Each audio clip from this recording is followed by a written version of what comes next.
At the probate office Monday morning, my brother whispered, "Don't mention Mom's other account."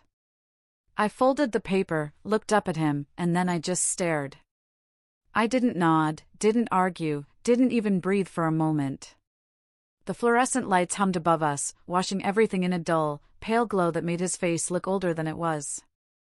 I thought about how often he'd leaned close to me as a child with secrets, mischievous ones back then, stealing cookies, hiding a broken vase, sneaking out past curfew. But this whisper felt different. Heavy. Like it didn't belong to two siblings bound by the same loss, but to strangers caught in the same storm. I kept my lips pressed together, the edges of the folded paper digging into my palm, and for the first time since Mom died, I felt something sharper than grief. It was betrayal, and it left a metallic taste on my tongue. He leaned back casually, cleared his throat, and smiled toward the clerk behind the desk as if we were here together, as if nothing unsaid hung between us. I didn't speak. I couldn't. Instead, I turned my eyes back to the documents spread across the table, the neat columns of names and numbers, the signatures waiting in black ink. Mom's name typed in bold letters, final, unchanging, made my chest ache. The whole scene was so ordinary it was obscene. Paperwork for a life. A life reduced to lines and balances in tidy boxes, like her warmth, her voice, her entire existence could be organized into bureaucratic order. As I sat there, I realized that if I did as he asked, I would be participating in erasing a part of her. An account wasn't just money. It was something she had worked for, saved, perhaps hidden away with her own intentions. Something private she hadn't shared with him, maybe not even with me until later. But she hadn't lived long enough for later. And now, with her gone, he wanted to bury it. He wanted silence. I told myself I needed to focus on breathing. In through the nose, out through the mouth, like Mom had taught me when I was nervous before exams. My brother's knee jiggled under the table. The sound of papers shifting filled the air. I thought of her hands, how they used to fold laundry on the sofa with slow precision, smoothing each shirt, lining the corners just so. She never rushed. She believed in doing things properly. If she knew he was asking me to lie, I think her eyes would narrow in disappointment, the kind that didn't need words.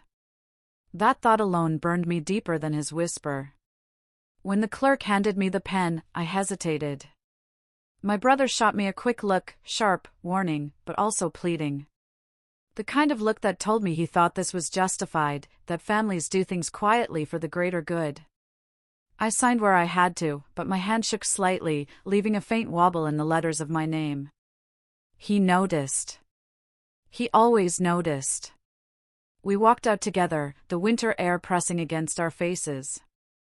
He zipped his coat, shoved his hands in his pockets, and spoke lightly about stopping for coffee, as if the moment inside hadn't happened. I nodded automatically, but inside I was pulling away from him. With every step across the icy pavement, I felt a crack widening. At the cafe, he ordered for both of us, like he always did. He slid the cup toward me, steam rising between us, and gave me that same practiced smile, the one that had charmed teachers, neighbors, even Mom when she wanted to believe the best in him. I cupped the mug, let the warmth seep into my cold fingers, and finally said quietly, "Why did you tell me not to mention it?" He froze for a fraction of a second before answering. "It's complicated. You don't need to worry about it." His tone was soft, coaxing, like he was explaining something simple to a child. I hated that. "It was her money," I replied, my voice lower than his but firm. He sighed, looked past me toward the window. "It's better this way. Less messy. You'll see." That was all. No explanation, no honesty. Just dismissal. And as I watched him stir his coffee with the tiny plastic stick, I realized something that chilled me more than the January wind ever could. He believed he had the right to decide what Mom's truth was, even after she was gone. I went home that evening carrying not just my grief, but the weight of silence he wanted from me. In the quiet of my kitchen, I unbuttoned my coat and let it fall onto the chair. The kettle hissed, the old familiar sound of comfort, but it felt hollow. I poured hot water over a tea bag, watching the dark swirl bloom, and I thought about how many times Mom had made tea for me when I needed grounding. Now, making it for myself, the loneliness pressed hard against my chest. I sat at the table with my hands wrapped around the cup, staring at the window. My reflection looked older than it had a week ago. My eyes seemed smaller, wearier. Grief had already carved lines into my face, but this betrayal, it felt like another kind of aging. The kind that doesn't show immediately, but settles deep into the bones. The house was too quiet. The walls seemed to lean in, listening. I thought of the account again. Where was it? Why hadn't she spoken of it? And why did he feel entitled to erase it? Questions circled endlessly, like birds trapped inside. Sleep came late that night. I lay awake, staring at the ceiling, the hum of the radiator filling the dark. I remembered the last time Mom had been in this house, sitting across from me with her scarf tucked neatly around her neck. She'd laughed when the kettle sputtered, saying it sounded like it had secrets. If only she knew how many were left behind. Morning came heavy. I opened my eyes and the first thought was of his whisper. Don't mention Mom's other account. As if it were an instruction stitched into my mind. I made breakfast mechanically, toast burning slightly because I forgot to pull it out in time. I ate without tasting it. By mid-morning, I found myself pulling out the box of old letters she'd kept, the ones tied with faded ribbon. My brother had never cared about those, too sentimental for him. But I wanted to hear her voice again, even if only through words inked decades ago. I ran my fingers along the paper, breathing in the faint scent of dust and old paper, and for the first time since her death, I cried openly. Not just for the loss of her, but for the realization that even in death, my brother was trying to control her narrative. The tears left me drained, but also clearer. Something inside me began to shift. I couldn't undo what happened at the probate office, not yet. But I could refuse to let silence define me. That night, as I set my teacup in the sink, I whispered to the empty room, I won't forget, Mom. I won't let him bury what you left behind. The words felt like a promise. And though no one else heard them, I knew they mattered. The morning after the probate office felt heavy, like even the air had taken on a weight I couldn't shift. I woke to silence that pressed against the walls, the kind of silence that makes every floorboard creak sound like a decision. The first thing in my head wasn't grief, but his voice, don't mention Mom's other account. It replayed with a persistence that no amount of tea could wash away.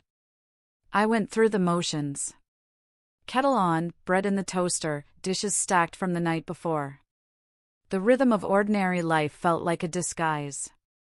I sat at the table with my mug and stared at the wood grain, tracing the familiar patterns with my finger, and wondered how many other secrets were hiding in plain sight, disguised as something ordinary. By mid-morning, I pulled on my coat and walked to Mom's house. My brother hadn't mentioned going, which was reason enough to slip in alone. The lock stuck the way it always had, and I had to lean my shoulder into the door before it gave way. The smell of the place was the same, lavender sachets in the closets, faint peppermint rubbed into the banister. For a second it was almost like she might step into the hallway, ask why I'd come without calling. I drifted through the rooms without purpose, letting memory do the choosing. The kitchen table still held a neat stack of unopened mail, rubber-banded together the way she liked. I carried it to the counter and thumbed through quickly, bills, advertisements, and then one that caught my eye. A bank's logo I didn't recognize, the kind that usually signals a promotional offer. But this envelope wasn't glossy, it was plain white with important information enclosed stamped on the front. I slid it open with a knife. Inside was a notice about changes to savings account terms, addressed to her. My pulse quickened. It didn't confirm much, no balance, no detail, but it was enough to make his whisper echo louder. I laid the letter on the counter and smoothed it flat, as though neatness could make the truth less jagged. I wandered into the living room and sat on the floor beside her knitting basket. It was filled with half-finished scarves and a handful of loose squares. At the bottom, beneath a folded cloth, I found a thin paper envelope nearly rubbed smooth. Inside was a deposit slip, dated 4 years ago, with her name in neat loops and a partial account number. The branch matched the one on the letter in the kitchen. The house seemed to shift around me. I turned the slip over again and again, then tucked it into my coat pocket.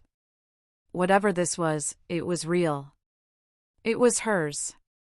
And if she hadn't told him, maybe she had meant it for me to discover. On the way home I stopped at a corner shop and bought a scarf without thinking.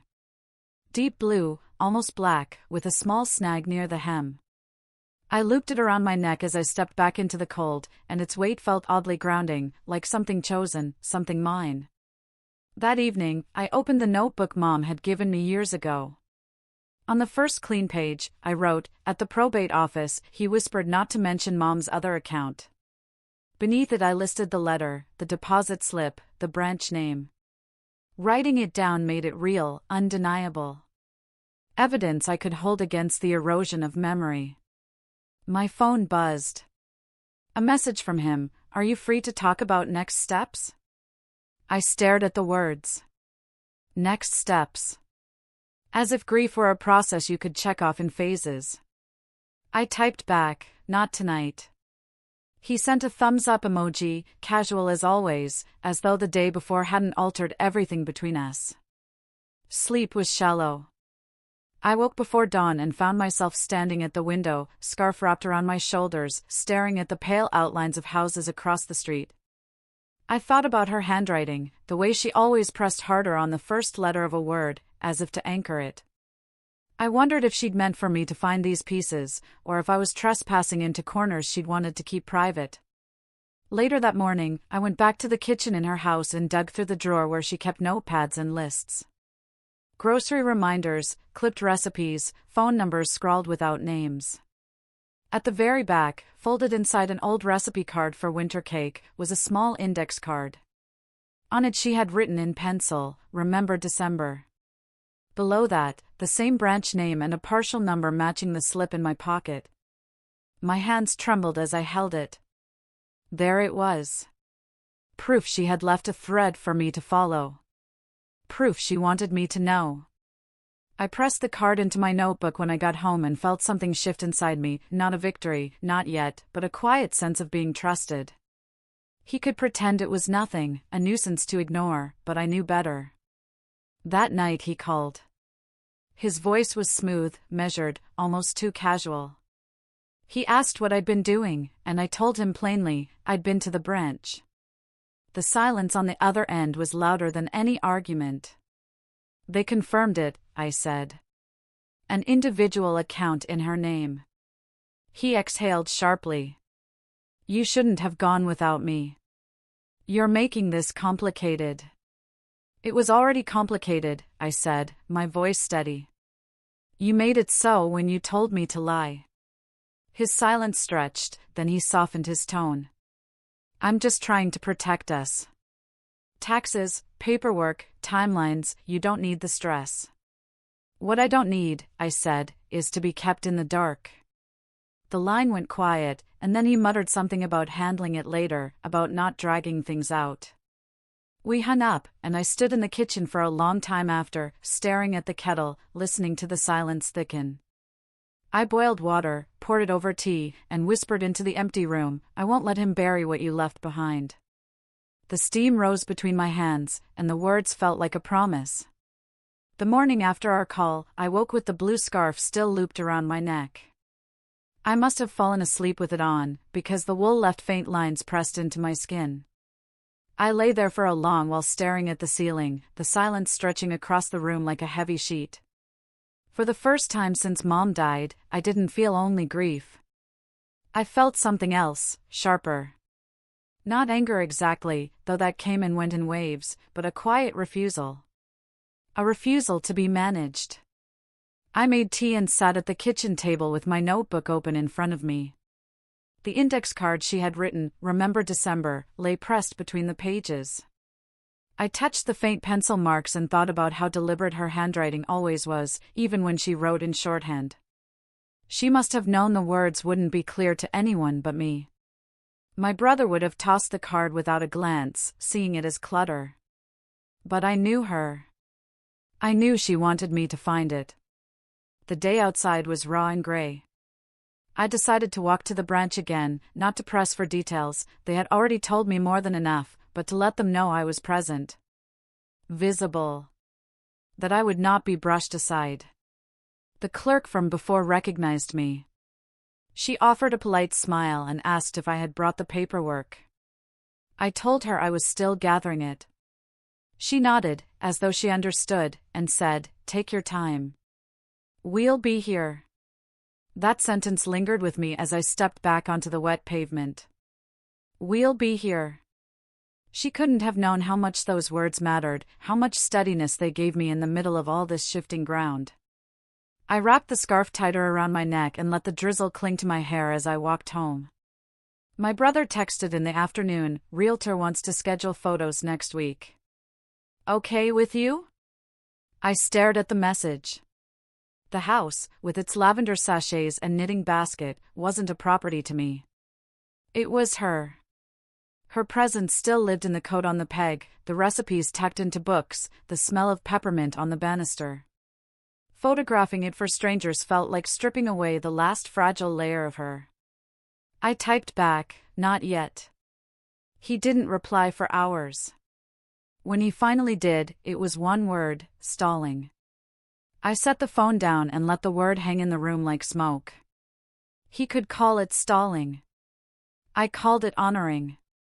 That evening, I decided to do something small for myself. I went to the bookstore downtown where Mom and I had spent countless Saturday afternoons.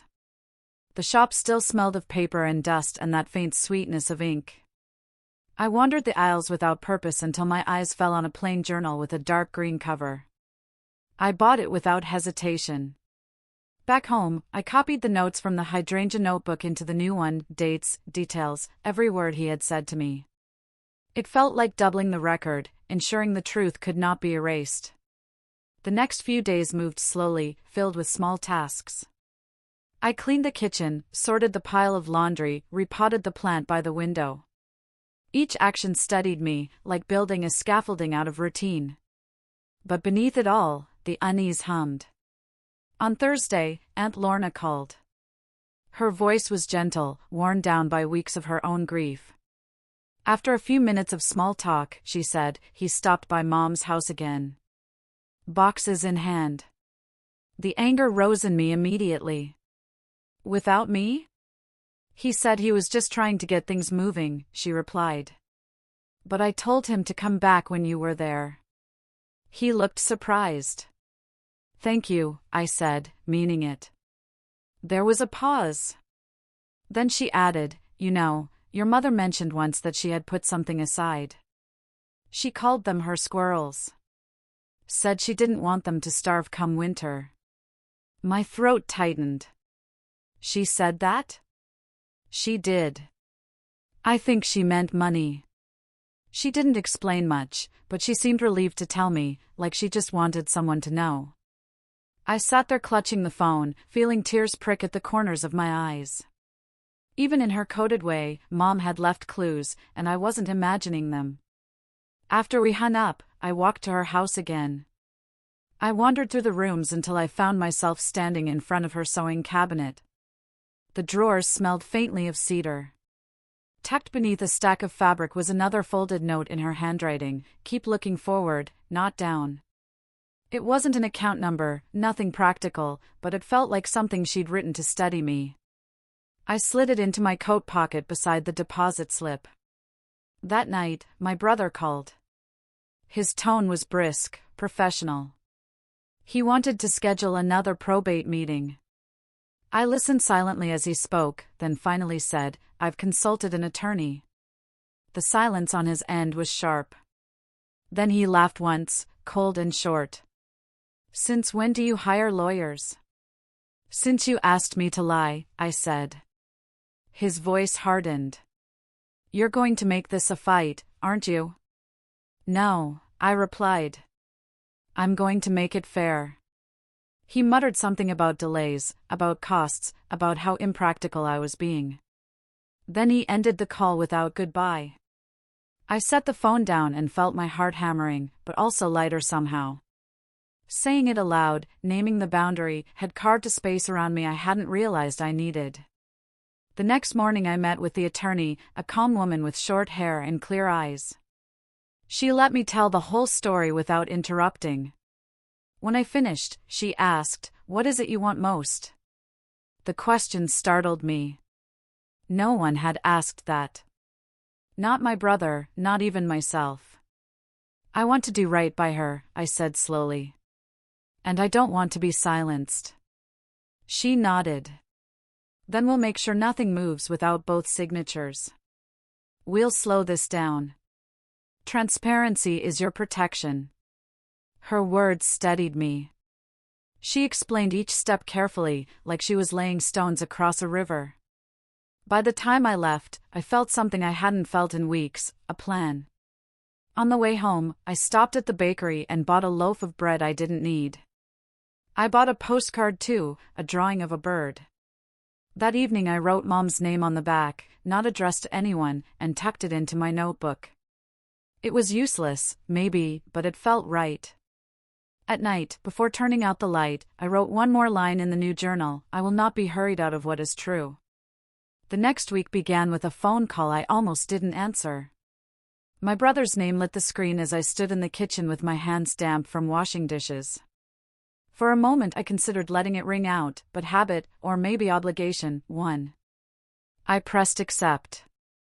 "I've scheduled the photographer for Thursday," he said, skipping greeting entirely. "The realtor says the sooner we get the listing up, the better the offers will be." I held the phone away for a second, staring at it as though his voice had slipped from another world. "You scheduled without asking me?" "You're dragging your feet," he said flatly. "We can't stall forever. The house has to go." I closed my eyes. The word stalling again, as if grief could be measured on a realtor's clock. "It isn't just a house," I said quietly. He exhaled loudly. "I know what it is. But it's also an asset, and assets lose value sitting still." The coldness in his phrasing made something in me harden. "Thursday doesn't work for me," I said. "It's already booked," he replied. "Then you'll have to cancel." His silence told me he wasn't used to hearing me draw lines. Eventually he muttered, "You're impossible," and ended the call. I set the phone down and let my hands rest against the cool counter. For a long moment I stared at the kettle, then filled it and set it on the stove. The hiss of water heating was steadier than my own breath. Later that day I walked to Mom's house. The sky hung low and gray, a blanket of cloud pressing down. When I pushed the door open, the air inside felt unsettled. Boxes had already been stacked in corners, half-filled, labels scribbled in my brother's slanted handwriting. Miscellaneous, donations. Trash. The words looked careless, as though he couldn't be bothered to see what was inside. I set my bag down and began opening boxes one by one. Inside one marked donations I found her good china, wrapped in newspaper. The sight of it there made my chest tighten. She had brought out those plates only on holidays, polishing them gently, setting them with ceremony.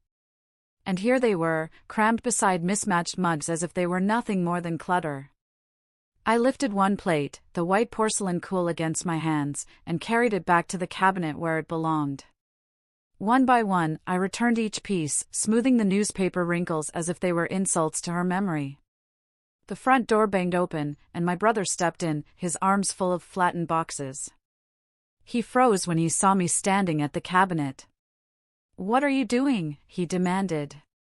"Putting things back," I said evenly. "They're just dishes," he snapped. "They're hers," I replied. He dropped the boxes onto the floor with a thud. "We can't keep everything." "You're being sentimental." "Yes," I said. "I am.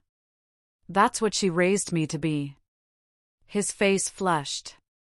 "You're making this harder than it needs to be." I turned, met his eyes, and said, "You made it harder the moment you asked me to hide her account." The words hung heavy between us. His jaw clenched. For once he didn't try to charm his way past it. Instead, he grabbed one of the empty boxes and began stuffing books from the shelf without looking. The spines knocked together, titles lost in the shuffle. "Stop," I said sharply. "You don't get to decide alone." He slammed the box shut and looked at me with something between anger and exhaustion.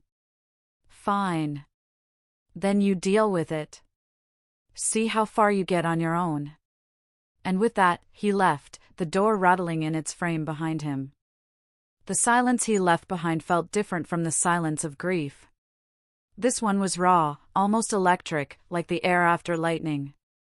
I stood in the middle of the room surrounded by half-packed boxes and the smell of dust, and for the first time I felt less like I was drowning. Conflict had given me ground to stand on. I spent the rest of the afternoon carefully sorting. Each object I touched carried a memory, some painful, some tender. I didn't pack much. I dusted surfaces, straightened photographs, folded scarves.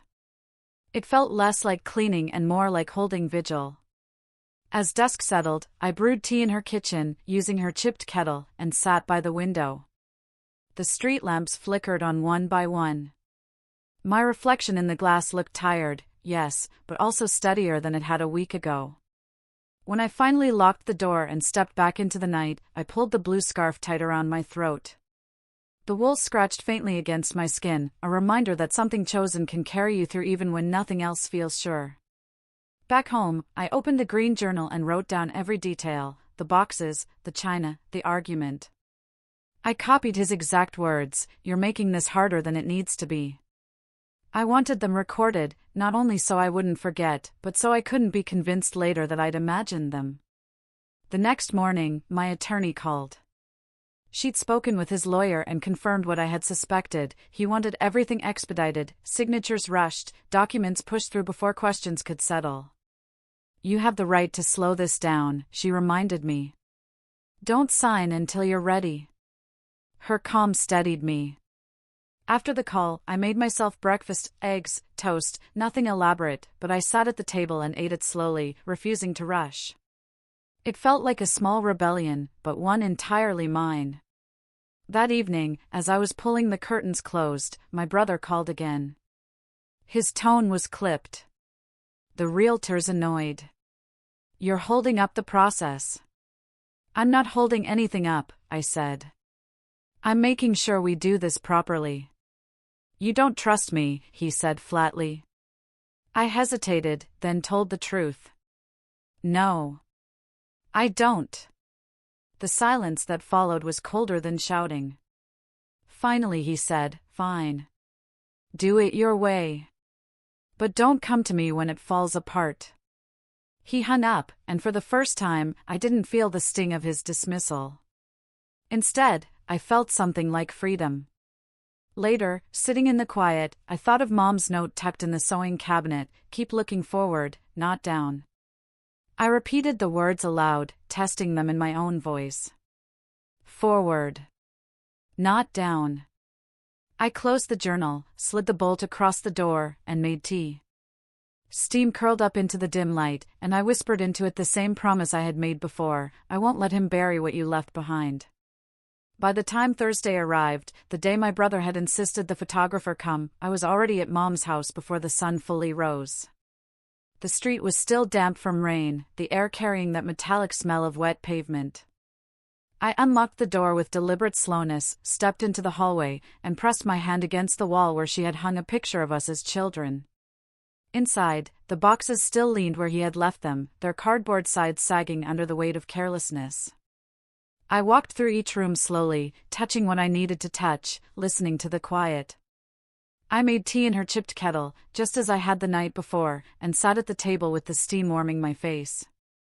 If the photographer arrived, I decided, I would simply not let them in.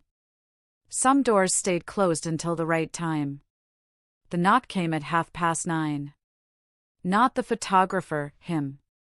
He let himself in with his key before I could stand. He stopped short when he saw me at the kitchen table, scarf looped around my shoulders, journal open beside the teacup. "You're here early," he said cautiously. "I live here too," I replied, though technically it wasn't true.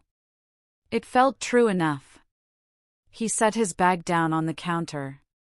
The photographer's coming at 10. Let's at least have the rooms clear. No, I said, looking up at him. He blinked, as if the word didn't compute. What do you mean, no? I mean the house isn't ready. She isn't ready to be turned into a listing. He dragged a hand across his forehead. It's not about her anymore. She's gone. I felt the words like stones, but I didn't flinch. Not gone from here, I said softly. Not gone from me. He sighed heavily, pulling out a chair opposite mine. You can't keep freezing everything in amber. Life moves forward. I know, I said, my voice steady. But not at your speed. Not with your shortcuts. Not with lies. The word lies made him stiffen. He leaned forward, his elbows on the table, lowering his voice. You don't understand how messy these things get. One small account, a few extra complications, lawyers will eat us alive. Do you want her money to go to fees instead of us?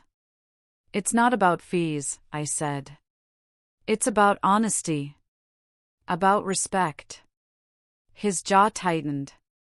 You're being naive. And you're being dishonest. The silence that followed was long and brittle. Finally, he said, you think she trusted you more than me? I met his eyes. She did. His mouth opened, closed, then twisted into something halfway between anger and hurt. She always babied you. She always thought you were fragile. I shook my head slowly. No. She knew I'd listen. The kitchen seemed smaller then, the air thick between us. He leaned back in his chair, staring at the ceiling as if searching for patience. When he looked back down, his eyes were sharper. You want to drag this out, hire attorneys, spend months bickering over scraps? Fine. But don't pretend you're doing it for her.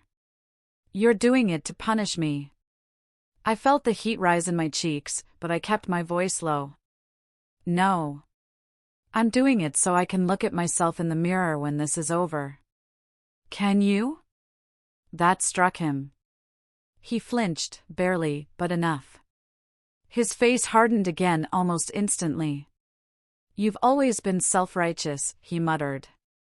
I folded my hands on the table. And you've always believed you could talk your way out of anything. But this isn't school, and I'm not your teacher, and she's not here to protect you anymore. For a moment, he looked like the boy I remembered, caught in a lie about a broken vase, waiting for someone else to cover for him. But then the mask returned. He stood abruptly, chair scraping against the tile. I'll reschedule the photographer, he said coldly. But don't think you've won. I didn't answer. I watched him gather his bag, his shoulders stiff, his steps heavy. At the door, he paused, as if waiting for me to call him back. I didn't. He left without another word. The silence he left behind wasn't raw this time. It was calm. Almost peaceful. I finished my tea and turned a new page in the journal. I wrote down every word, every look, every silence. I wanted to remember it exactly as it had unfolded. That evening, I walked to the park near my house. The air was cool, the trees bare, their branches scribbling against the gray sky. I sat on a bench and watched families pass by, dogs tugging at leashes, children chasing each other across the grass. Life moving forward, yes, but not erasing what came before. I pulled the blue scarf tighter around my neck and thought of Mom's words on that folded note, keep looking forward, not down. I realized she hadn't meant for me to ignore the past. She had meant not to let it weigh me into silence. When I went home, I cooked a simple meal, pasta, garlic, olive oil. I poured a small glass of wine and sat at the table by myself, eating slowly, savoring the quiet. The house no longer felt like a cage. It felt like mine, just enough. Before bed, I stood at the window again, looking at my reflection in the dark glass. I didn't look fragile. I didn't look like someone who needed covering. I looked like someone who had chosen to stand, even if it meant standing alone. And for the first time since Mom's death, I felt her presence not as absence, but as strength. The week after our confrontation passed in a strange kind of stillness. He didn't call, not once. No texts, no sharp reminders about efficiency or next steps. The silence wasn't peace exactly, it carried its own weight, but it was space. Space I hadn't realized I needed until it was there. I used the days to move slowly through my own life again. I scrubbed the kitchen tiles, not because they needed it but because I wanted to see them shine. I took long walks in the late afternoons when the light grew thin and gold, the kind of light that Mom used to call forgiving. I bought myself a new mug at the market, heavy ceramic in a deep earth tone, and set it on the counter like a declaration. No one else's taste, no one else's choice. Mine. One morning, I found myself back at her house. I hadn't planned to go, but my feet carried me there. The key turned in the lock, the door stuck the way it always had, and the lavender smell of her closets greeted me. I wandered room to room, not touching much, just letting the air wrap around me. It was quiet, yes, but not hollow. In the living room I sat on the couch and opened the sewing cabinet again. The note, "Keep looking forward, not down," was still there, its paper soft from years of waiting. I read it once more, then slipped it into my pocket.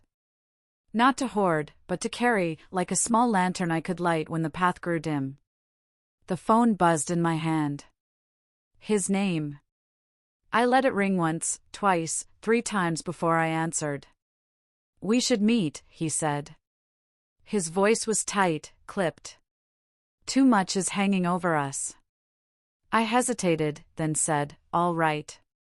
But not at the house. We agreed on a cafe halfway between us, one we had visited dozens of times in younger years. Neutral ground. When I arrived, he was already there, stirring sugar into his coffee with mechanical precision. He looked older than I remembered him ever looking. Not in years, but in wear. I sat down across from him. For a moment, neither of us spoke. Then he said, "I don't want us to hate each other." I took a breath, steadying myself. "Neither do I. But I won't betray her to make peace." His jaw worked as if chewing words he couldn't swallow. "You think I'm the villain in all this?" "I think you're afraid," I said quietly. That startled him. His eyes flicked up, sharp. "Afraid of what?" "Of letting go of control. Of facing the truth that she trusted me with something she didn't trust you with. And of what that says." His lips pressed thin. "You think I don't miss her?" "I know you do," I said. "But missing her isn't the same as honoring her." He leaned back in his chair, exhaling slowly. For a long time, we just listened to the clatter of cups, the low hum of voices around us. Finally, he said, "So what now?"